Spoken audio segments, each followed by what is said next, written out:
Hello friends, మాది Shri Sai Raghavendra rose gardens అండి.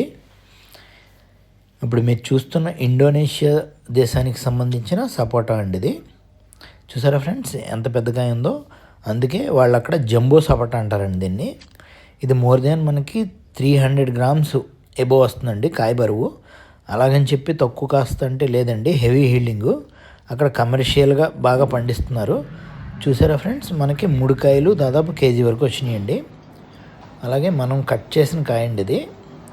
చూసారా ఫ్రెండ్స్, ఇది ఏంటంటే దీంట్లో స్పెషలు మన సపోటాలు ఇండియన్ వెరైటీస్ అయితే 2 రోజు 3 రోజు తినకపోతే కాయ పాడైపోయి వాసన వచ్చేస్తుంది. ఇది అలా కాదండి, ఇది దాదాపు 10 రోజుల వరకు మనకి కీపింగ్ క్వాలిటీ ఉంటుందండి ఇది. అలాగే చూడండి ఫ్రెండ్స్, దీన్ని స్కిన్ను ఇలా ఒలుచుకుని మనం తినేయచ్చండి. దీన్ని స్కిన్తో పాటు కూడా తినచ్చు. మా నాన్నగారు మీకు వీడియో కోసం ఇలా తీస్తున్నారు. ఈ స్కిన్ అయితే చాలా పలుచగా ఉంటుందండి. ఇందులో అయితే 4 గింజలు అయితే ఉంటాయండి. కాకపోతే మనకి ఏంటంటే దీంట్లో గుజ్జు శాతం అనేది చాలా ఎక్కువగా ఉంటుందండి. చిన్న గింజలు ఉంటాయి. ఇది మీరు ఎలా ఉంటుందంటే ఇది మనం ఒక జున్ను మొక్క కోస్తే ఎలా ఉంటుందండి అలా ఉంటుంది.